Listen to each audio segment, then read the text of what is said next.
que a gente pensa que é mudança de tempo, ou às vezes é só um vírus, ou é que é assim mesmo, a pele é sensível, e muito desses sintomas já estão mostrando que tem alguma coisa acontecendo.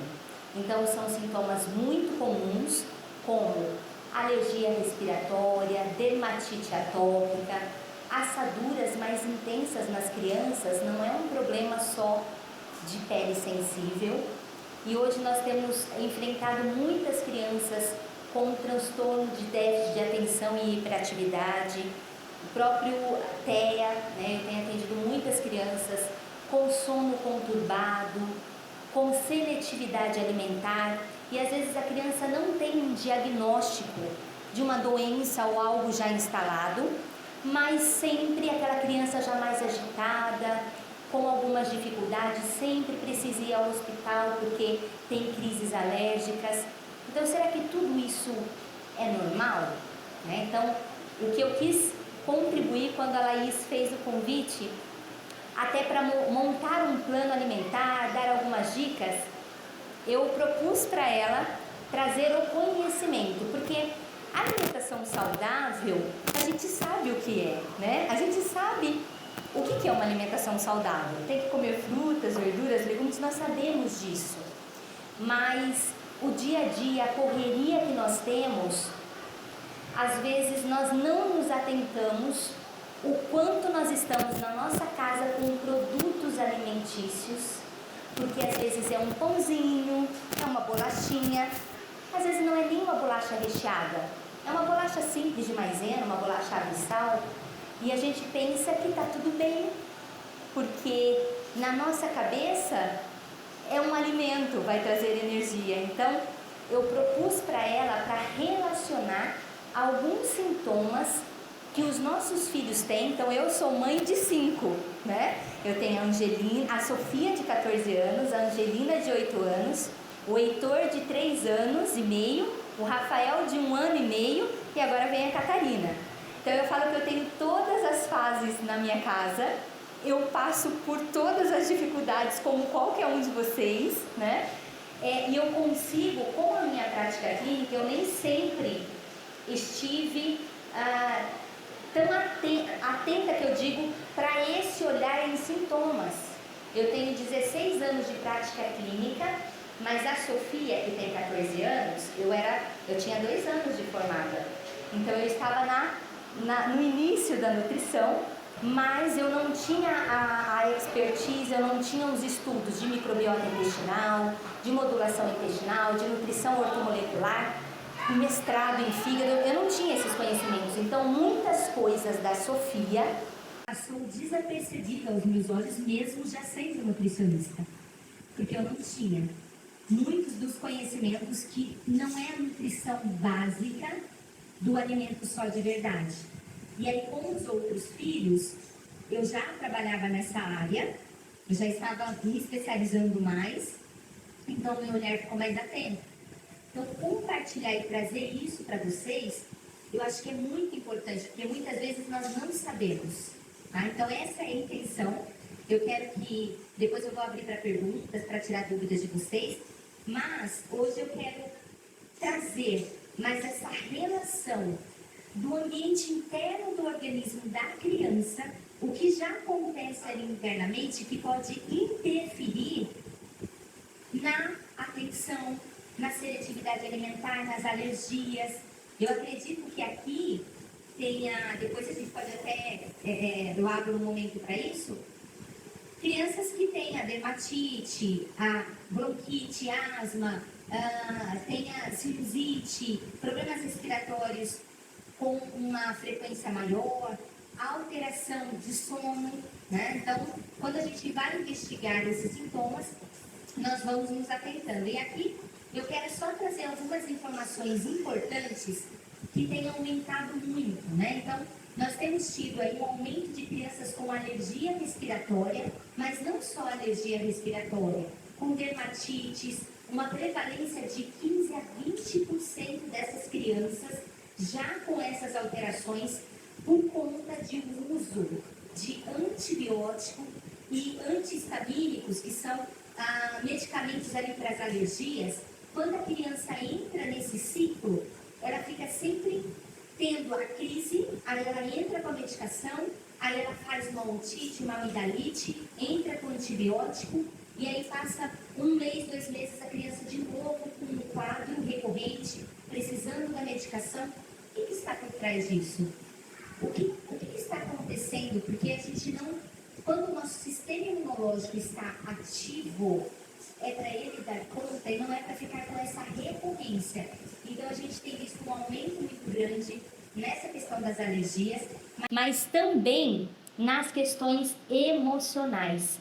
Então, não é só porque melhorou o diagnóstico, não é só porque nós temos, claro, hoje nós temos ferramentas para fazer o diagnóstico, mas de fato nós estamos vendo crianças com desatenção, com dificuldade ali no aprendizado, com a hiperatividade, com o sono conturbado. A criança não consegue mais se concentrar para fazer coisas simples, o sentar para brincar na terra, para brincar, uma brincadeira mais saudável. A criança fica hiperestimulada. Então, o que está acontecendo? E isso tem aumentado muito nas crianças de 3 a 12 anos. Então, isso é algo que chama a atenção. Isso é mundialmente. De 5 a 8% das crianças mundialmente estão com TDAH, e 7% dessas crianças têm essa faixa etária de 3 a 12 anos. Né? Então, essa primeira infância aí praticamente comprometida, e aí vocês vão entender o porquê e qual é essa relação. E no Brasil nós temos 2 milhões de crianças já com diagnóstico. E esse diagnóstico tem aumentado 26% na última década. Então, assim, não é só pelas ferramentas, mas de fato as crianças estão mais adoecidas quando a gente vai percebendo alguns sintomas. E teve um congresso muito importante nos Estados Unidos, em San Diego, que foi um congresso de saúde digestiva. E nesse congresso, eles falaram muito de um teste que hoje para alergia, quem tem crianças alérgicas aqui, provavelmente já fez, é um teste de IgE para avaliar as alergias que são mediadas pelo nosso sistema imunológico. E normalmente é esse teste que é feito. Porém, muitas das alergias das crianças são silenciosas e tardias e não imediatas. As imediatas é aquela que a criança come, ela já tem reação imediata, já incha os lábios, os olhos, já fica todo avermelhado. Essa é IgE mediada.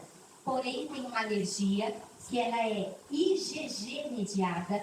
Essa é uma alergia tardia que não é diagnosticada pelo IgE, porque ela é IgG, e agride intestino e vai para uma inflamação silenciosa para os órgãos dessa criança. E essa alteração do ambiente intestinal interfere no cérebro da criança. Então, nesse congresso, eles trouxeram essa análise, essa ferramenta da medição da alergia IgG mediada, porque na prática clínica não é feita. Eu já trabalho com isso há muitos anos. Para mim não é novidade, porque eu já trabalho com investigação do IgG, mas não é na prática. Tá? E muitas crianças têm a sensibilidade ao alimento que nem sabe. E aquilo está causando sono conturbado, as dermatites, piorando o quadro de atenção e de cognição dessa criança.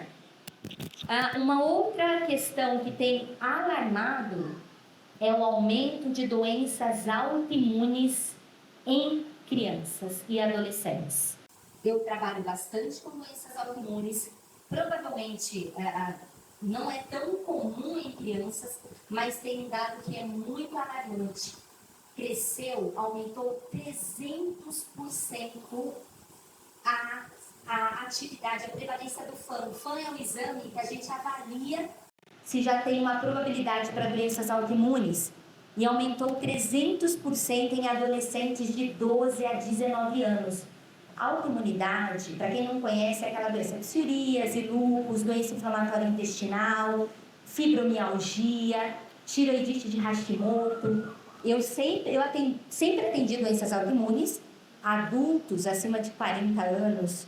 Hoje eu tenho atendido jovens com doenças autoimunes. Aumentou muito e faz sentido isso para mim, porque eu tenho visto na prática clínica o quanto eu tenho atendido jovens, adolescentes ali já com artrite, né? Então, assim, a gente vai, doença inflamatória intestinal. Por que é um alerta? Nós estamos com filhos pequenos, mas esse jovem, essa adolescente de 12 a 19 anos, o gatilho da doença autoimune não começa ali. Começa com 3, 4 anos, com 2 anos. Então, onde nós temos que trabalhar para não ter esses jovens com a doença autoimune? É na infância. É agora. Porque não é da noite para o dia que as coisas acontecem. Então, o que tem acontecido para esse aumento? Não é diagnóstico. É de fato, as crianças estão mais intoxicadas. E muitas vezes isso está acontecendo na nossa casa e a gente não está percebendo pela correria do dia a dia. E aí, nós temos o aumento da seletividade alimentar, carência nutricional e essas crianças com um alto consumo de alimentos industrializados. Esse tem sido o contexto. Por que estamos, de fato, tendo o aumento de todos esses transtornos? Não é só pelo diagnóstico, é porque realmente nós temos crianças mais intoxicadas. Deixa eu só voltar aqui, vamos ver se ele vai reconhecer. Ele vai, mas vai voltar. Então, nós temos 5 pilares para a imunidade da criança. Por que eu vou falar em imunidade? Porque quando a gente pensa na seletividade alimentar, na questão emocional, o gatilho é direto, intestino e imunidade, tá? Hoje nós não vamos falar de todos os pilares, mas eu vou abordar a alimentação e o equilíbrio da microbiota intestinal. Qual é a relação de trabalhar no intestino dessa criança e como nós podemos fazer isso com alimentos simples da nossa casa para reduzir os quadros inflamatórios, alérgicos, os quadros emocionais dessa criança com TDAH, com TEA. Eu tenho bastante prática com essas crianças, eu atendo bastante crianças, ela vem com diagnóstico, mas o que tem por trás desse diagnóstico? Uma criança intoxicada, com a conexão intestino-cérebro alterado. Então é esse conhecimento que eu quero trazer para vocês. E o sono reparador. Vou falar um pouquinho do sono, porque a questão do sono também é algo que tem impactado muito essas crianças. Quando a gente começa a prestar atenção como que é o sono, a gente tem que ir na cama mesmo, né? E aí a gente olha o lençol, para ver, a criança se mexe muito, ela fica falando à noite, ela fica agitada, transpira demais. Eu tenho crianças que eu atendo, que a mãe fala assim: Thaís, eu tenho que trocar o lençol, o travesseiro e a roupa de cama todos os dias, porque ensopa. Não é normal isso. Isso não é normal.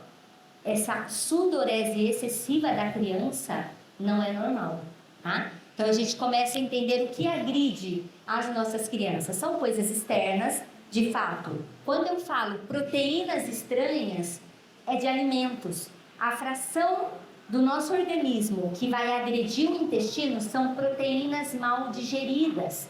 Então, o alimento que a criança come, às vezes ela está com alteração digestiva e a gente nem sabe, esse alimento fica grande. Tudo que é muito grande, o nosso intestino não absorve, não entra para as nossas células para nutrir. Então, mesmo comendo a comida saudável, às vezes essa criança está comendo frutas, verduras, legumes e carne, não está nem comendo besteira. Mas se ela está com alteração digestiva, esse alimento não vai para as células. Ela não nutre, mesmo comendo comida de verdade. Então, não é só o fato de besteiras. Claro, parte do princípio de comer alimentos de verdade, mas é corrigir as disfunções que a criança já tem. E aí, um sintoma que eu vou falar para vocês que é muito comum e às vezes a gente não sabe que tem relação com o processo digestivo dessa criança, é a criança que tem um pum muito fedido, que parece que comeu urubu. É aquele pum fedido, o cocô fedido que precisa... Quem é aqui do tempo que liga o fósforo no vaso e joga assim? Então, É claro, a gente não vai ter fezes com um cheiro agradável de rosas, mas não é para parecer que comeu um urubu. Não é normal. Isso já quer dizer que proteínas não estão sendo digeridas e essa criança está fazendo putrefação. Tem excesso de bactérias tóxicas nesse intestino que libera cadaverina e putrescina. Olha o nome. Aí a gente entende o cheiro. E isso já tem relação com emoções. Criança agitada, criança com falta de concentração, porque essas toxinas do intestino vão para o cérebro. E eu vou mostrar isso para vocês. Então, proteínas estranhas vêm do alimento mal digerido, ou um alimento que é ruim mesmo, ou bactérias, ou vírus, tudo isso vai dar o gatilho alergênico, fungos, parasitas, mas eu coloquei aqui em letra maiúscula mesmo. Produtos alimentícios. O nosso corpo, o nosso sistema imunológico, ele foi feito para lidar com bicho, com vírus, com bactérias, com fungos. Essas toxinas desses bichos, dos parasitas, o nosso sistema imunológico foi feito para se adaptar e conseguir combater. Agora, um corante artificial, um aromatizante, aquelas balinhas Fini, né? Vou colocar assim porque aí todo mundo conhece. Todas coloridas, que brilham os olhos da criança. O que tem ali de produtos alimentícios, coisas químicas, o nosso corpo não foi feito. Então, entra aquilo, ele não vai para a célula para nutrir, ele fica vagando. E o corpo não sabe o que fazer. Só que isso vai sobrecarregando o processo digestivo. A gente não se alimenta disso, as nossas células não pegam isso. Alguém pega. Quem será? Bactérias tóxicas, parasitas e fungos. Então começa a crescer essas bactérias, esse perfil mais tóxico, esse excesso de fungos, e aí essa criança só quer comer doce. Ela só quer comer doce. Ela não quer comer a fruta e a verdura e legumes. Fruta e verdura e legumes, quem se alimenta são as nossas células e as bactérias boas do intestino. Se não tem essas bactérias, porque conforme vai crescendo as tóxicas, as boas vão morrendo, não tem ambiente para elas. As tóxicas só querem doces, porcarias, produtos alimentícios, não quer a fruta, a verdura e legumes. Tem criança que come e tem até náusea. A criança nem consegue. Seletividade alimentar. A seletividade alimentar, por trás, está um organismo intoxicado com desequilíbrio das bactérias intestinais, excesso de fungos, de parasitas, porque cresceu num ambiente mais tóxico. Então, isso debilita o nosso sistema imunológico e aí nós vamos para um problema maior ainda. Aqui eu não sei porque que ele não abriu. Não, vai abrir. Vai abrir. Nós tivemos um ganho muito grande, que foi em 2025, ano passado. Eu já trabalho há pelo menos uns 13 anos com relação do intestino com alergias, doenças imunológicas, com doenças emocionais. Eu já trabalho há um tempo. Somente o ano passado, 2025, mas pelo menos veio, está no arquivo, agora é um protocolo, porque antes qual era o que a gente ouvia dos médicos? Não tem evidência científica disso, mas tem muito, tá, gente? Tem muitos estudos sobre isso, mas enfim, não tem. Agora em 2025 está no arquivo brasileiro de asma, alergia, imunologia e de pediatria que a microbiota intestinal, o tratado intestino e a disbiose é um padrão, precisa ser olhado e tratado para os quadros de alergia. Agora tem. Mesmo assim, tudo bem que é novo, né, esse arquivo, mas eu não vejo isso na prática. Eu atendo crianças que já fizeram todos os tratamentos imunológicos com imunologistas, com alergologistas, e a primeira coisa que eu pergunto e que eu vejo: tratou o intestino? Fez avaliação de teste de hipersensibilidade alimentar, IgG mediado e não IgE? Nenhuma criança. Eu não tenho nenhuma criança que já veio para mim com essa avaliação e esse trabalho. E às vezes esses tempos, acho que tem um mês mais ou menos, eu atendi uma criança de 10 anos que a mãe trata há 8 anos com imunologista. E a criança está hoje com 10 e as dermatites intensa ainda. E a médica falou para ela assim: olha, eu não tenho mais o que fazer. Então, você já gastou bastante, ela fez todos os tratamentos que tinha, de imunoterapia, de vacina, tudo que tinha. Ela falou: não tenho mais o que fazer. Eu já fiz tudo. A primeira coisa que eu perguntei: intestino? Fez IgG? Não tinha nenhum desses parâmetros. Nunca tinha se trabalhado isso nessa criança, que está com 10 anos. Olha quanto tempo do trabalhar dessa família e o que essa criança tem sofrido. Porque não dorme, né? As dermatites ativam muito à noite, a criança coça, não consegue dormir. Será que o intestino pode influenciar a saúde do cérebro? Então, pensando no tema, e a intenção dessa palestra é trazer o conhecimento mesmo. Eu não sei quantos de vocês aqui já ouviram falar ou têm esse conhecimento da relação do intestino com o cérebro e como isso funciona, tá? Porque na minha prática clínica, nos quadros de déficit de atenção, de concentração, o aprendizado dessa criança, maioria dos pais nunca abordaram, nunca trataram isso, não olharam para isso. Bom, então por isso que a sugestão de trazer. Então, respondendo, o intestino tem essa relação com o nosso cérebro? Tem.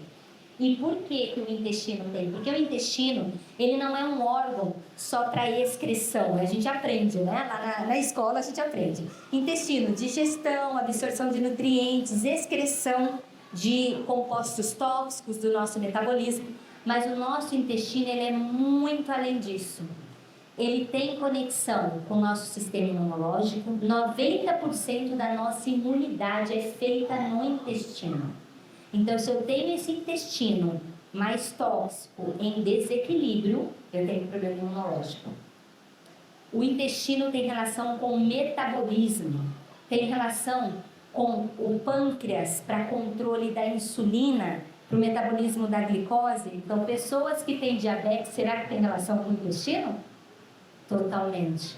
Hoje, só um parênteses, né? O aumento dos usos das canetas, o GLP-1 é produzido no intestino por bactérias benéficas. Então, naturalmente, o nosso intestino produz GLP-1. Quando eu tenho essa modulação, o que essa pessoa vai ter? Um fígado menos intoxicado, um emagrecimento favorecido, a rota metabólica otimizada. Só que como as pessoas estão adoecidas nesse ambiente, elas vão recorrer a uma medicação que imita, não é o GLP-1 natural, ele é um análogo, ele imita.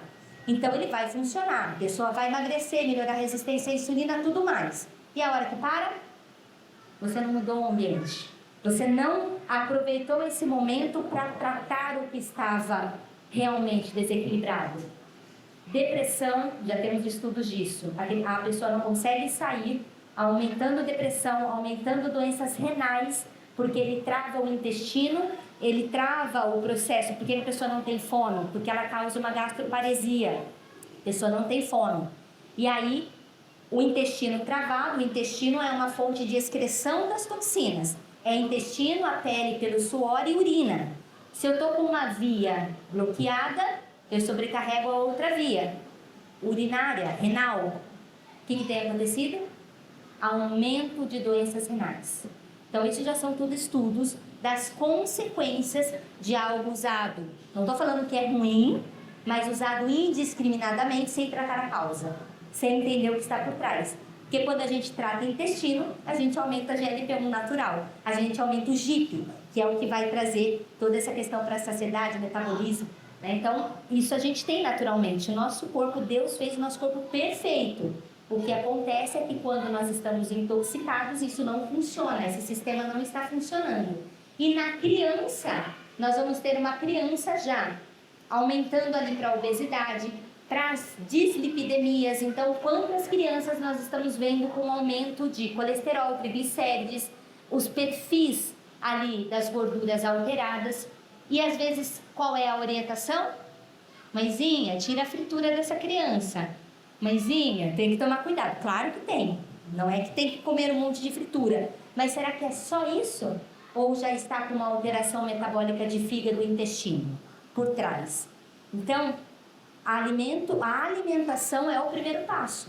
Porque as consequências disso, dessas crianças que estão com alterações já em exames, é porque começou a comer alimentos que não são alimentos. E isso desequilibrou o ambiente intestinal e aumentou a inflamação e as doenças começam a aparecer. Então, o nosso intestino, por que ele age no nosso cérebro? Por que ele tem relação com o nosso cérebro? Porque no intestino são produzidos 40 tipos de neurotransmissores das mesmas classes que são produzidas no cérebro. Então, o nosso intestino produz serotonina, o nosso intestino produz dopamina, GABA, norepinefrina, epinefrina. Então, os neurotransmissores são produzidos no intestino. E a serotonina, que é a gente tem ali a serotonina como o brilho nos olhos, né? É o que traz o equilíbrio ali emocional para a alegria de viver, para o brilho nos olhos. A serotonina, 95% é produzida no intestino. Olha só, por que muitas pessoas com depressão, e crianças inclusive, com o uso de medicação, a medicação às vezes vai aumentar a recaptação de serotonina. Porém, se não está produzindo, como que eu consigo recaptar essa serotonina se eu não tenho a produção? Que vem de um aminoácido, que é o triptofano. Eu tenho que ter o triptofano para ter serotonina. Eu tenho que ter bactérias intestinais para ter a metabolização desse aminoácido em serotonina. Então não é só a medicação. Por isso que a gente vê muitas pessoas não responsivas ou tendo que aumentar a dose ou mudar medicamento por conta disso. Porque as causas não são tratadas. Então o nosso intestino, ele é um órgão endócrino também, produtor de neurotransmissores, que vai ajudar essa criança tanto na questão imunológica, mas também na questão emocional. E aí, quando a gente pensa, será que esse intestino, essa microbiota intestinal, ela vai interferir no neurodesenvolvimento? E como isso acontece? Por que eu tenho a relação dessas bactérias desse intestino com o neurodesenvolvimento da criança? Né? Para a gente se atentar. E aí a resposta é, essa conexão vem desde intraútero, desde a gestação. Porque é no útero que o ambiente uterino da mãe vai formar a parte imunológica, metabólica dessa criança desde o intraútero. Dependendo do intestino dessa mãe, da microbiota intestinal dessa mãe, a microbiota intestinal, a microbiota uterina dessa mãe ou vai ser mais benéfica ou mais tóxica. Tanto é que hoje nós temos exames para avaliar a mãe, para verificar qual é a chance dessa criança ter alterações no neurodesenvolvimento. Por quê? Porque se essa mãe tem excesso de toxinas de bactérias intestinais, ela vai ter excesso de toxinas de bactérias uterinas. E essa comunicação mãe-bebê acontece o tempo todo. É como se a criança estivesse crescendo no ambiente uterino, um ambiente mais hostil, com excesso de insulina. A mãe diabética, a criança tem um risco muito grande de ter uma hipoglicemia ao nascer, porque ela está acostumada a um ambiente com excesso do açúcar, da glicose. A hora que ela nasce, tem uma queda, é um risco grande para a criança. Por isso que a mãe diabética, gestante, é uma gestante de alto risco. Então, o ambiente uterino dessa mãe já interfere tanto no neurodesenvolvimento dessa criança, na velocidade do aprendizado, raciocínio, percepção e imunidade. Então, começa no intraútero. E aí nós temos outros gatilhos ao longo da vida, né? Nós vamos ter o gatilho. Acho que aqui não veio a imagem, mas tudo bem. O gatilho que nós vamos ter quando essa criança nasce. Então, essa criança nasceu de parto normal ou cesárea? Parto normal, a criança passa pela microbiota da mãe vaginal, ela já é colonizada com tipos específicos de bactérias. Parto cesárea não tem isso, mas a gente consegue ir modulando. Mas é uma alteração já de microbiota, de população de bactérias que vão trazer a maturidade da imunidade dessa criança. Essa criança foi amamentada, leite materno, ou ela usou fórmula? O leite materno é rico em bifidobactérias, que são espécies extremamente importantes para trazer a saúde intestinal ligada ao sistema imunológico, aprendizado dessa criança, cognição, sono, então metabolismo, se essa criança vai ter mais tendência a ter diabetes, pressão alta, problema de colesterol. Então não é só porque é o melhor alimento, mas tem um motivo. Por que é o melhor alimento, né? O leite materno. Porque ele vai trazer essas bifidobactérias que não tem nas fórmulas. As fórmulas infantis são outros tipos de bactérias que vão crescer naquela criança. E imunoglobulina A. Imunoglobulina A é importantíssima para proteção, imunidade de mucosa. Mucosa intestinal, mucosa digestiva. A mucosa nossa intestinal é muito parecida com a nossa mucosa do cérebro, que é a barreira hematocefálica. Então, se a criança tem uma baixa imunidade de mucosa intestinal, ela tem uma baixa imunidade de barreira hematocefálica. Tanto é que tem muitos estudos e já tem um termo, o intestino da criança que vaza, porque essa mucosa sem imunoglobulina, essa mucosa aberta, ela vaza toxina do intestino para o sangue, chama leaky gut, vaza do intestino para o sangue. A criança tem leaky brain, vazamento de toxinas do sangue para o cérebro. Então, a gente já começa a entender, olha a importância das coisas que vem lá de trás. E os primeiros 4 anos da criança, mais específico, os primeiros 3 anos, é fundamental para o desenvolvimento dessa microbiota da criança, que vai ter relação com a imunidade, com o aprendizado, com a cognição. E aí, o que vai agredir esse intestino, o que vai interferir nessa saúde intestinal e o crescimento dessas bactérias boas nos 3 primeiros anos da criança, pode interferir para a vida inteira dessa criança, se não for modulado. A gente consegue ajustar e melhorar isso depois? Sim, só que tem que ter estratégia. Não é um medicamento que vai fazer isso. Então, a criança que ela já tem, que ela foi exposta a antibióticos no primeiro ano de vida, ela já tem desequilíbrio dessas bactérias. Essa criança tem consumo de alimentos que não são alimentos nesses primeiros 3 anos de vida, ou seja, fica comendo um monte de bolacha recheada, refrigerantes, salgadinhos, corantes, adoçantes, não são alimentos. O que ela está fazendo crescer nesse ambiente intestinal? Fungos, bactérias tóxicas, toxinas, na fase de maturidade. É como se esses 3 primeiros anos virasse uma digital de saúde intestinal dessa criança, porque é o período de maturidade, de desenvolvimento desse intestino. Por isso é uma fase importante para a gente trabalhar. E aí as crianças que essa fase teve muitas coisas, precisa ser corrigida, porque ela vai ter a segunda infância e a adolescência, provavelmente com gatilhos altos para alergias, alterações imunológicas, alterações dos exames e alterações emocionais. O que a gente está vendo muito entre os jovens, 12 anos a 15 anos?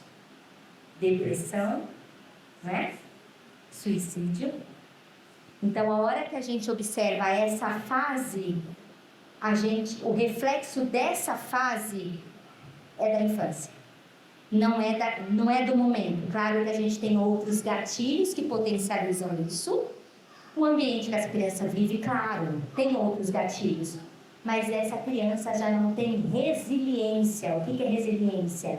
Ela não consegue lidar com o estresse do dia a dia. Coisas que são simples, para ela é um transtorno. Ela não tem um fator neurotrófico associado ao cérebro, que chama BDNF. E esse fator, essa substância, ela é produzida e aumentada quando tem equilíbrio da microbiota intestinal. Já tem estudos mostrando isso. Então, a criança que não consegue lidar com coisas pequenas emocionalmente, ela tem esse desequilíbrio intestinal cerebral, tá? Excesso de toxinas. E aí, nós temos já muitos estudos que investigam a relação da dieta, e aí a gente tem um termo nos estudos que é a dieta do estilo ocidental, que é a dieta fast food, que é aquela dieta rápida, a dieta, né, dos processados prontos. Ah, vou comprar um franguinho aqui. Vou pegar um franguinho empanado. Será que tem frango ali, gente? O que será que tem ali? Passa longe o frango dali, passa muito longe, né? Então, a correria do dia a dia faz essa praticidade, mas o preço é muito alto, porque o tempo que nós não temos hoje para cuidar da alimentação dos nossos filhos e da nossa casa, nós vamos ter que arrumar esse tempo depois para cuidar na doença. Não tem como. Os pais que já têm crianças que estão sempre doentes em casa sabem o que eu estou falando. Tem que arrumar um tempo. Não tem que faltar do serviço porque tem que ir para o hospital? E tem que arrumar um tempo. Então a gente precisa nos organizarmos para hoje, porque o preço é muito alto. E se não nos atentarmos, a gente acha que na nossa casa não tem besteira. Acha. A hora que vai olhar, tem muita besteira. Então, a gente tem esses estudos já relacionando a alimentação com o TDAH, já com essa alteração da microbiota intestinal, com um aumento aí, um fator predisponente para os transtornos. A causa, a predisposição, piorando. Então, a criança às vezes tem um diagnóstico. Será que o tratamento dela vai ser só as terapias? Terapia é importante, claro que é. Ninguém está falando isso. Ela tem a seletividade, mas ela só come isso. Mas cadê o olhar para esse ambiente? Não tem. Não tem esse olhar. E quando a gente trata esse ambiente, o comportamento da criança muda. Porque a gente reduz as toxinas, melhora a seletividade alimentar, melhora o ambiente familiar. E aí, aqui para vocês entenderem, o intestino saudável é um intestino que vai ter bactérias benéficas, bactérias que vão produzir neurotransmissores, que vão produzir substâncias benéficas para o organismo. Esse intestino e essas bactérias não comem alimentos que não são alimentos. Elas comem alimentos de verdade. Então é um intestino que tem frutas, verduras, legumes, comida de verdade, não é um suco de fruta da caixinha que está escrito 100% fruta. Não é porque está escrito 100% fruta naquela caixinha e sem açúcar que aquilo é saudável. É muito diferente. Quando a gente come a fruta, a gente está comendo a fruta com a fibra. A fruta tem um açúcar que chama frutose. E essa frutose a gente não consegue metabolizar. E ela, quando ela está em excesso, ela é tóxica para o cérebro. Ah, Thaís, então se a criança comer muita fruta, ela vai ser tóxica para o cérebro? A fruta tem a fibra. Essa fibra carrega a frutose para ser excretada. E quando eu tomo o suco da fruta? Eu só tenho a frutose. Cadê a fibra? Ficou tudo ali no que foi coado. Não tem uma fibra. A fibra foi embora. E aí um suco de fruta, um suco de uva 100% integral, quantas uvas será que foram usadas para fazer aquele 1 litro de suco de uva? Será que foi o cacho de uva só que a criança pode comer, que vai ter a fibra, vai ter várias coisas ali, nutrientes, excelente? Ou uma caixa de uva só com a frutose? Cérebro inflamado, gente. Então a gente não pode se enganar. E a indústria engana a gente. Coloca ali e a gente na correria. Ai, mas deixa eu escolher aqui o suco que é 100% fruta. É claro, se a gente for ver entre esse e o outro que tá 0,6% de fruta, que eu já vi caixinha falando isso. Um monte de açúcar, um monte de corante, aí é pior ainda, né? É claro. Mas não quer dizer que esse suquinho 100% fruta é uma maravilha. Quantas crianças eu já não tratei que o motivo da agitação da criança era excesso de suco 100% integral? Frutose livre no cérebro, agitação noturna. E a gente achando que é saudável. Então, a gente precisa entender que aqui é alimento de verdade, é o alimento simples da feira, da banca de fruta. É o simples, não precisa nem ter trabalho de fazer um monte de coisa, é o simples. E por que as crianças não estão querendo comer? Que aí é um outro ponto. Thaís, mas eu compro estraga na minha casa. Gente, na minha casa não estraga a fruta, não. Não estraga a fruta. Isso é bom. Mas também eu tenho que ir todo dia no varejão. Por que a criança não quer comer a fruta? Que tipo de bactéria será que ela tem? Provavelmente um monte de bactérias tóxicas, excesso de fungos, não quer fruta. Fungos gosta de fruta cítrica. Então eu tenho crianças que têm um quadro fúngico muito alto, que só quer comer abacaxi, só quer chupar laranja, morango e maçã. Então ela até come fruta, mas seletiva para essas ácidas. E o resto doce. Doce o dia inteiro, quer doce o dia inteiro. Chora se não tem doce, se tira doce, surta. Será que é a criança que está surtando ou é o fungo que está liberando um monte de toxina e agitando o cérebro dessa criança? Entende? Então tem muita coisa por trás. Quando nós temos alimentos que não são alimentos, que tem cara de alimento, tem gosto de alimento, é gostoso quando come, mas quando entra no corpo, o corpo é inteligente, ele sabe o que é o que não é. Então, corantes, balas, produtos, bolacha recheada, biscoito, o bolinho. Isso aí é um bolinho. É um bolinho. Não precisa ter carboidrato na dieta da criança? Precisa, mas não é mais a base da pirâmide. Vocês sabiam disso que mudou? Eu já trabalho com isso há muitos anos. Não é a base da pirâmide um monte de carboidrato, um pão na criança com macarrão, com um monte de coisa, com um monte de... Não é. A base é fruta, verdura, legumes, ter proteína, ter coisas boas, ter um carboidrato bom. Qual carboidrato bom? Batata doce, inhame, cará, mandioca, o arroz, tudo bem. Pode comer um arroz, pode comer um macarrão? Pode, mas o macarrão não pode ser a base do carboidrato da criança. Pega a batata doce, gente, é simples, cozinha, deixa na geladeira já cozida a batata doce. De manhã dá uma grelhadinha com óleo de coco, é uma delícia. Põe um pouquinho de mel, não tem problema, não tem problema. É muito melhor do que os bolinhos industrializados, não se compara, que ali não tem nem alimento. Ali nem açúcar tem. O açúcar que tem ali é um produto químico, é açúcar invertido, porque açúcar é caro. Açúcar é muito caro. Os alimentos com produtos alimentícios, eles são cheios de xarope de glicose, xarope de frutose, açúcar invertido. São coisas químicas que aumentam toxinas e bactérias tóxicas, não nutre a criança. Ilusão achar que a gente está trazendo a bisnaguinha, o pãozinho e que aquilo está sendo nutritivo. E quantas crianças eu já não peguei com prescrição de nutricionista com isso no cardápio?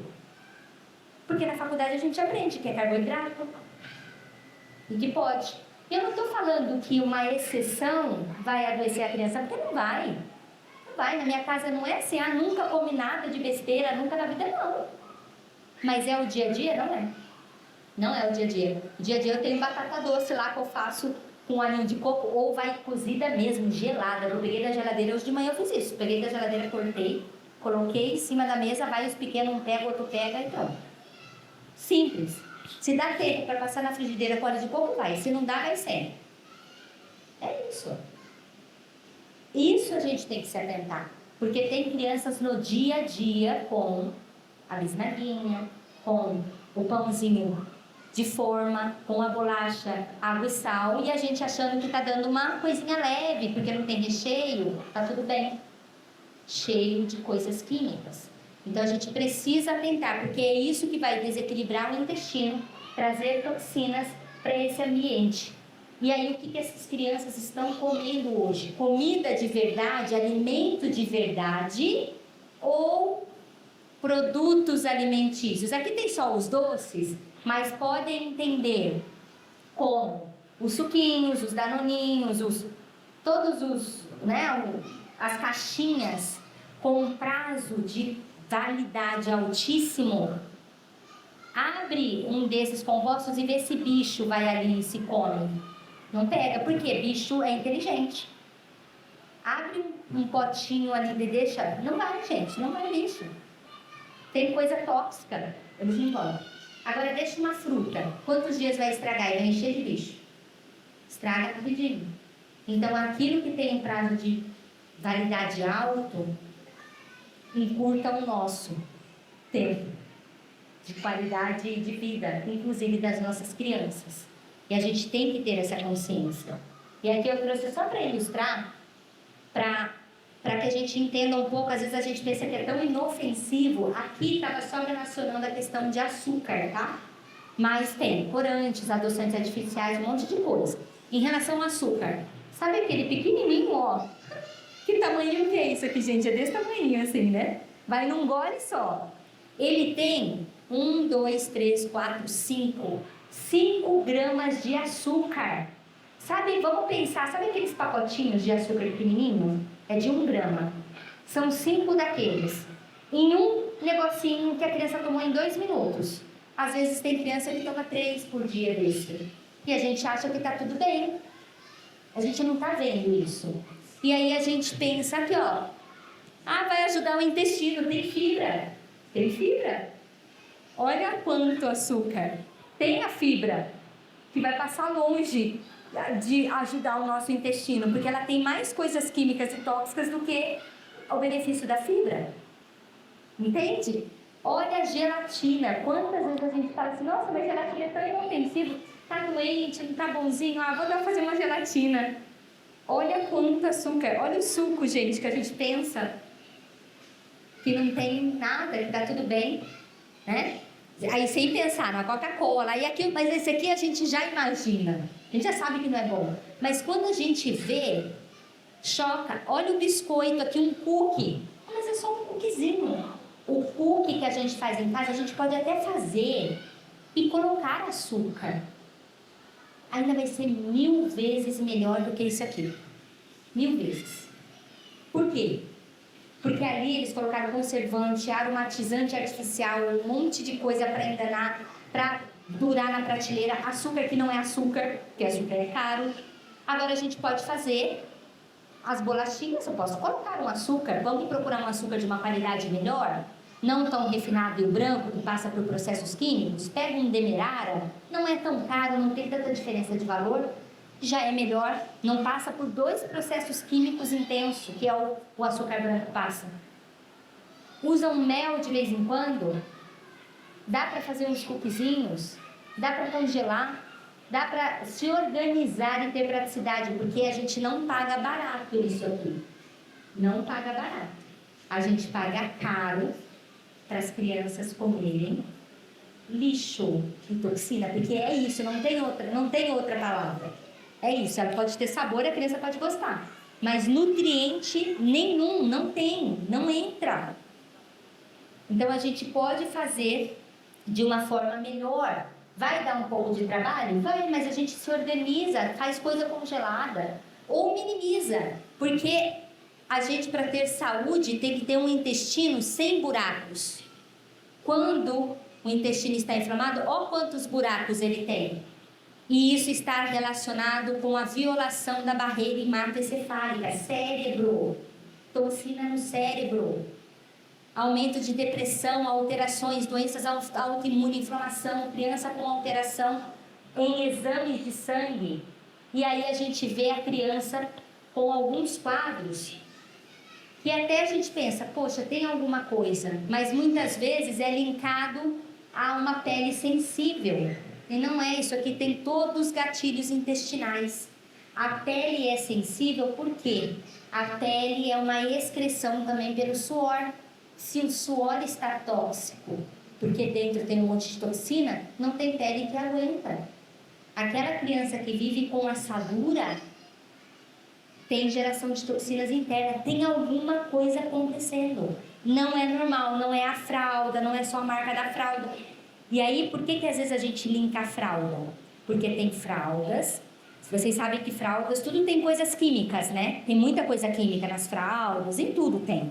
Se essa criança já está com muita toxina interna, ela está liberando suor mais tóxico, um xixi mais tóxico, um cocô mais tóxico, e põe uma fralda de uma qualidade que não é tão boa, que tem com certeza coisas mais tóxicas ainda, a assadura dela piora. Mas não é, a origem não é a fralda, a origem é interna. A gente só percebe porque algumas fraldas vão piorar por conta da qualidade, mas o ambiente interno está tóxico também. Então, a criança que tem muitas aftas na boca, não é só queda de imunidade, é a queda da imunidade linkada ao intestino, chama estomatite aftosa. Essa estomatite aftosa tem relação com o intestino que está tendo gatilhos alérgicos todo dia. Aí chega uma hora que a criança tem com recorrência essas feridas na boca. Aí a gente associa o quê? É o abacaxi ou é a laranja que a criança está comendo. Claro que tem que tirar as frutas ácidas, porque vai arder, vai machucar. Mas a origem disso não foi a fruta ácida. Não foi a fruta ácida que causou isso. Isso veio do ambiente interno. Então a gente começa a ter um outro olhar e entender. E aqui eu trouxe para vocês, só para exemplificar, tá bem pequenininho, mas eu vou explicar. Era uma criança, meu paciente, que nesse momento eu estava com 2 anos, e ele já tinha uma dermatite muito forte, que sangrava os pezinhos, as pernas, a bochecha, os braços. E ele já tinha feito testes alérgicos IgE, ele já era diagnosticado com a APLV, que é a alergia à proteína do leite de vaca. Então, nada de leites e derivados, já tinha tirado por conta do IgE, alergia de ovo, então isso já tinha no teste dele de IgE. Mas a criança já estava assim e não melhorava o quadro. Melhorou um pouco, porque tirou esses alérgenos, mas era muito recorrente ainda essa alergia, essas dermatites, e a criança começou a ter sono conturbado, outras alterações, e aí a mãe, que já era minha paciente, veio para o filho. E aí o que eu fiz? Pedi o teste de IgG. Lembra que o IgE é o de alergia, o IgG é de alergia tardia, de hipersensibilidade, que está relacionado ao intestino. Tudo que está em amarelo e laranja já é hipersensibilidade, alimentos, tá? É alimentos. Todos eles, e os laranjas piores, e vermelho pior. Então, olha quantos, fora o ovo e o leite, que era só isso que a mãe tinha tirado, porque era o que tinha dado, e o que o alergologista falou. Pronto, é isso. Não era só isso. Olha quantos outros alimentos estavam causando a dermatite, piorando o quadro de dermatite pela hipersensibilidade.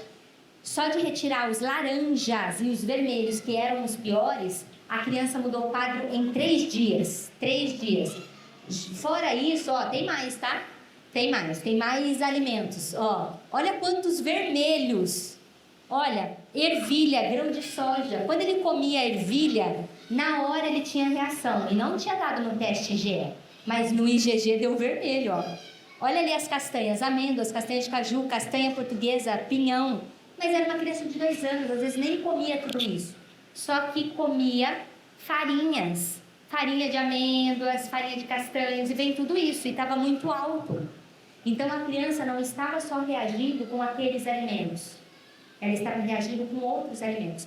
E diante desse quadro, a conduta é: será que é o alimento que é ruim para essa criança ou o ambiente intestinal de tolerância imunológica está ruim?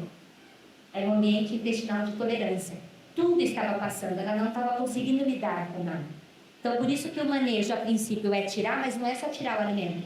Se você só tira o alimento, você não trata o que está machucado. Na hora que a criança volta a comer, ela vai começar a reagir com outros alimentos. É o ambiente dela que precisa ser tratado, tá? E junto com isso, eu fiz um teste de microbiota intestinal. Então, eu fiz esse de alergia pedi para mim fazer esse do IgG, de hipersensibilidade e de microbiota intestinal, porque a criança tinha sono conturbado, um monte de questões com 2 anos, agitação, irritabilidade, e eu falei, tem bactérias tóxicas com certeza gerando toxinas, eu preciso saber quais são essas bactérias. E no teste, que é o que está ao lado, veio uma disbiose que faz sentido. Para mim já faz sentido, porque eu já trabalho com isso. Eu sei que o ambiente intestinal está totalmente prejudicado. Mas isso traz uma assertividade muito grande, porque eu sei exatamente onde agir nessa criança. Então, deu disbiose com a ausência de uma bactéria, que é a bactéria que traz mais saúde para o intestino e um ambiente mais desinflamado. Essa criança não tinha essa bactéria, que é a AKK. A quermância tinha ausência, ela só tinha bactérias mais proteolíticas, bactérias tóxicas que degradavam proteína, ou seja, a digestão proteica da criança não estava boa. Ela comia ervilha, soja ou feijão, não reagia, porque não estava digerindo, reagia no intestino, mas as bactérias faziam uma festa. E aí, como era o pum e o cocô dessa criança? Fétido, podre. Excesso de bactérias proteolíticas. Se eu trato essa criança 2 anos com esses gatilhos, lá na frente essa criança poderia desenvolver uma doença alérgica muito grave, progredir, mudar a rota da alergia para uma doença autoimune, uma doença inflamatória intestinal, porque esse ambiente ia estar desde muito cedo com muitos gatilhos tóxicos. E comportamental não se fala. Um monte de toxina no cérebro, um monte de alteração comportamental. Então, muito pequenininho, às vezes a gente não ia perceber isso. Mas com 3, 4 anos, talvez ia apresentar problemas mais cognitivos por questões de excesso de toxinas intestinais. Então, essa relação ela é muito direta e acontece mesmo. Esse ambiente intestinal tóxico da criança, com as alterações da microbiota, aí vem a alimentação, vem o uso de medicamentos. Aí lembra, essa criança normalmente usa antibiótico, usa antihistamínico, usa um monte de coisa, porque tem alergia, tem um monte de coisa. Os medicamentos sobrecarregam o fígado. É um sistema inteiro comprometido. A criança não sai do quadro da doença. Não consegue, o sistema imunológico nem consegue reagir mais. Ele tem tanta coisa para fazer que ele não consegue lidar com parasitas, por exemplo, que é uma coisa simples, era para a gente lidar. Por que a gente não lida com os parasitas hoje? Esse é tema de outro. É muita coisa. Por quê? Porque o nosso sistema imunológico está ocupado com outras coisas, com muitas outras coisas. Tá? E aí, aqui é um estudo, um artigo que foi feito e mostrou a relação do intestino, o intestino que é saudável relacionado com sono equilibrado. Então, quando nós temos alteração de sono, não é só crianças não, tá? Adultos. Mas, como a gente está falando das crianças, o sono conturbado, eu tenho um intestino que não está produzindo GABA, é um neurotransmissor de relaxamento, de descanso. Esse intestino não está produzindo serotonina e nem melatonina. Liberadas, é no sono que é para fazer isso. Se a gente não tem um sono preparado, a gente não faz isso. A gente está acordando todos os dias com as toxinas aumentadas. Todos os dias. E aí, acorda querendo comer mais doce, querendo comer besteira, porque é o gatilho de alteração de rota de neurotransmissor, de serotonina, de dopamina, é tudo desequilibrado, tá? Então, o intestino saudável, eu tenho ação direta no equilíbrio do sono. Então, não adianta fazer só uma parte, a gente tem que tratar o intestino. Outro estudo, e a gente tem milhares de estudos mostrando a relação do ambiente intestinal. Se esse ambiente é mais tóxico, com mais fungos, com mais bactérias tóxicas, eu tenho mais depressão, transtorno nas emoções, transtorno bipolar relacionado com o intestino, tá?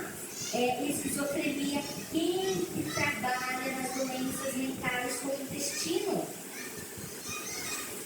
Pouquíssimos profissionais. E deveria ser um ponto de partida para trabalhar. Porque na minha prática clínica, esses pacientes melhoram. E aí, o terapeuta, o psicólogo profissional quer saber o que foi feito, porque já estava anos em terapia e não tinha tido aquela resposta. Porque a gente consegue tratar em terapia é importante? Sim, nós vamos conseguir tratar o que é nosso. O que é de bactérias, de toxinas, de fungos vai ser tratado?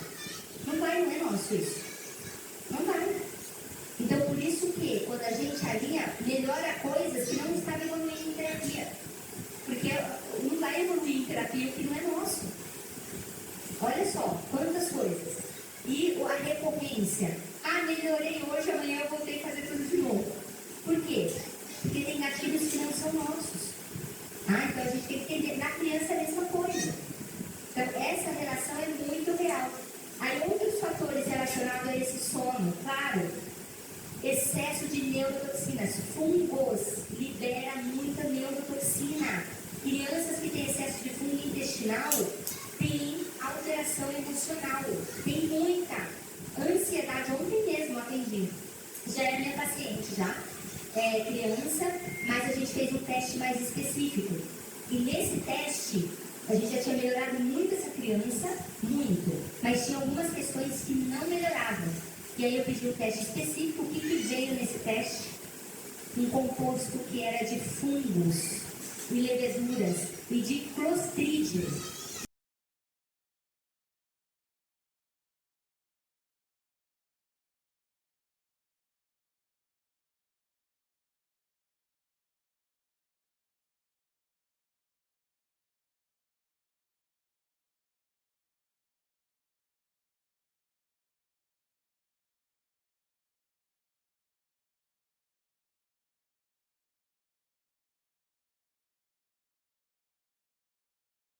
Que é uma bactéria do intestino, natural do nosso intestino, mas quando ela está muito aumentada, ela libera neurotoxina, e os fungos já liberam neurotoxina. Essa criança, agora que está um pouquinho mais velha, já estava com alterações na ansiedade, que não conseguia melhorar, uma vontade de doce absurda, que a mãe falou assim. Na verdade, eu falei para ela, se você tira o doce, ela surta. Ela falou, surta? Não tem como não surtar com esse tanto de fungo aqui, não tem como. Não tem como, porque era muita neurotoxina de fungos. Então, fungos parasitas liberam muita neurotoxina, altera sono, altera emoções. A gente tem alterações digestivas relacionadas com distúrbio do sono, alergia alimentar e excesso de alimentos antes de dormir, claro. Quando a gente vai dormir, a gente precisa ter processo digestivo mais lento, senão tudo vai estar voltado para a digestão e cadê? Para o sono. Não tem como, tá? Tratar microbiota intestinal é fundamental para equilíbrio desse sono. E aí, a gente pensa, o que a gente tem que fazer? Quais são os passos que a gente tem que ter, então, para restaurar o que já foi machucado ou para começar a melhorar esse ambiente? A gente tem alguns passos, né, para esse intestino. A gente chama o programa dos 6 R's, né? Não vou conseguir detalhar aqui para vocês tudo, mas primeiro é remover. O primeiro passo não é sair colocando um monte de nutriente, um monte de coisa, né? Até na criança, é tirar o que é alergênico, o que está tóxico, reduzir. Só da gente reduzir já é muita coisa, só da gente fazer algumas substituições já é muita coisa. Começa a prestar atenção na lancheira. Às vezes a gente está mandando muitas coisas e uma frutinha que a gente manda, a gente acha que já está tudo bem, fizemos o nosso papel do dia. Na verdade, 80% da alimentação deveria ser baseada em frutas, verduras e legumes. Olha só, quão desproporcional e longe a gente está disso, né?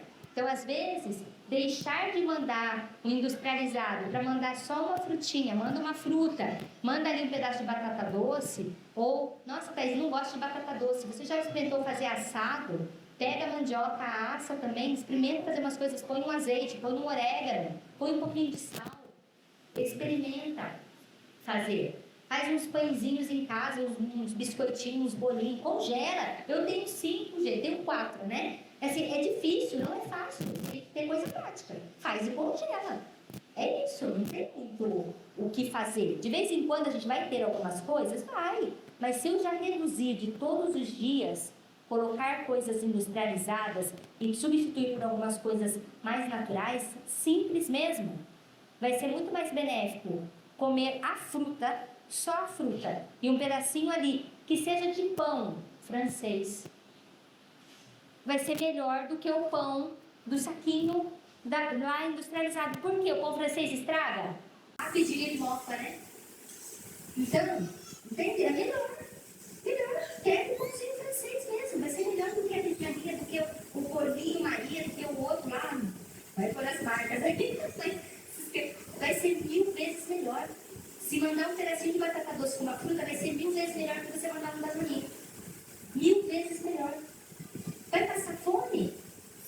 porque vai passar fome com o outro, e quem vai comer não vai ser as células, vai ser os bichos. Não vai ser a criança que vai se alimentar. Então a gente começa a pensar, às vezes o pouco, o menos é mais, tá? É mais. Aí a gente vai reparar o que já está machucado, vai recolocar bactérias boas, alimentos bons. Probiótico, ó, quando a gente pensa, tratar intestino é tomar probiótico. Olha o passo do probiótico aqui, quando necessário. O quarto passo, não é o primeiro. Não é o primeiro. Às vezes, pôr probiótico na criança no começo, você piora todo o quadro. Tá? Então, não é o primeiro passo. A gente tem todos esses passos para seguir, para reequilibrar. E aí, o que a gente precisa, na verdade,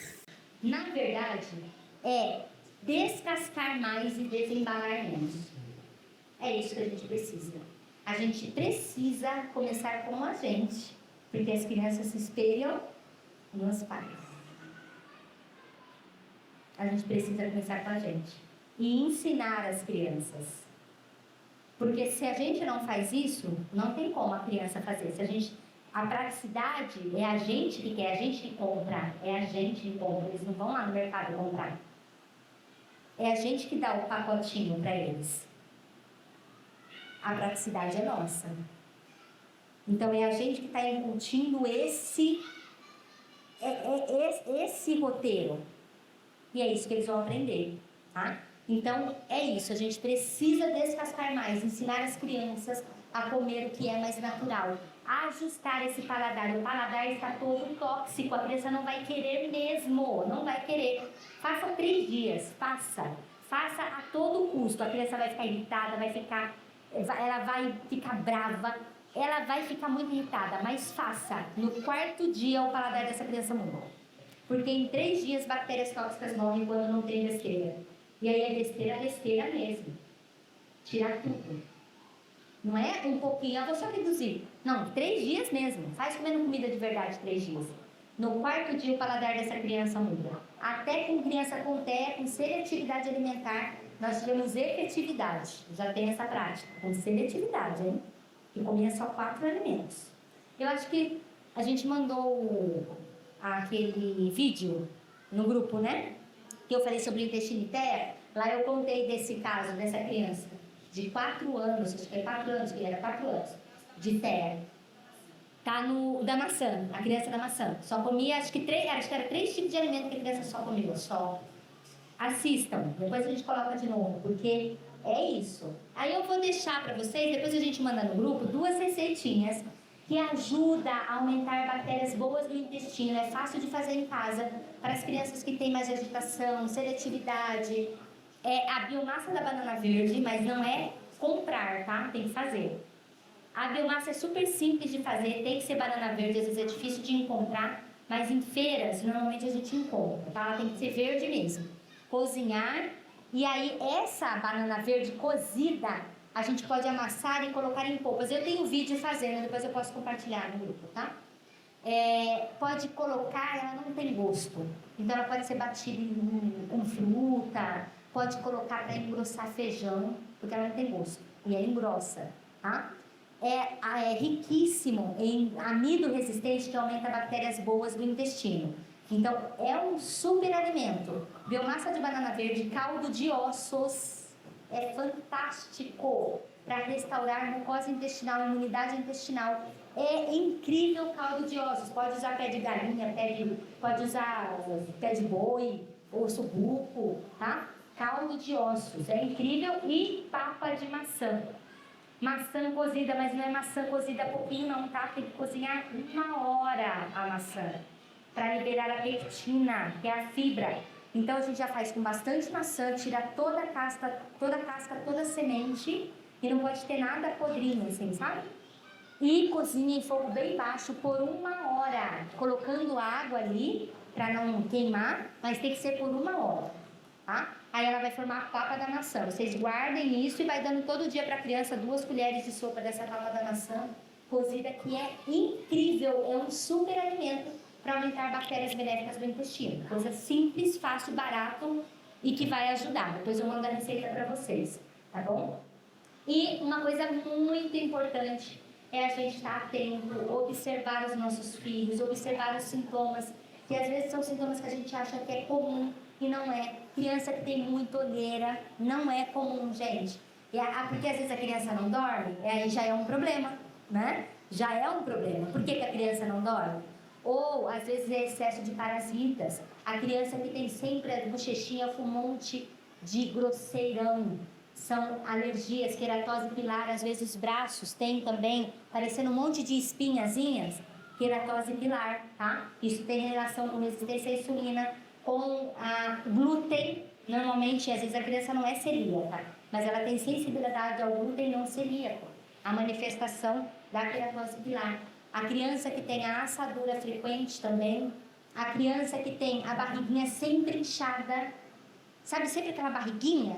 Não é normal, não é normal. Está tendo excesso de fermentação, essa distensão abdominal. Às vezes a criança reclama sempre que tem dor na barriga em volta do umbigo. Eu tô com dor aqui no umbigo, porque a quinta gestação já não aguenta não.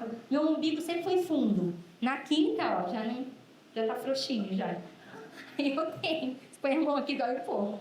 Mas não é normal ficar tendo dor em volta do umbigo. Isso é provavelmente alteração digestiva, um processo já inflamatório, excesso de parasitas. Então a gente tem que observar. Observe e ouçam os filhos de vocês. A gente precisa disso, tá? Porque a gente tem que observar as reações do corpo. São coisas comuns, mas não são normais. Isso a gente tem que se atentar e buscar a causa. Porque o que parece simples hoje é a criança na fase da adolescência desenvolvendo alterações emocionais ou uma alteração de pâncreas, de fígado, que a gente não vai associar que era o desequilíbrio intestinal desde a infância. O adulto doente que eu trato hoje, quando eu vou checar, nossa, doutora, na infância eu tinha otite de repetição, amidalite de repetição, eu tinha muitas alergias, eu vivia com o intestino estranho. Então não é à toa, a doença não é doença da noite para o dia, ela é um curso. E aí, é isso que a gente precisa, estar pronto para ouvir, para observar e ficar atento para corrigir essas alterações. E é isso, gente. Muito obrigada. Depois, quem quiser mais informação, eu vou abrir aqui para perguntas, quem quiser fazer alguma pergunta.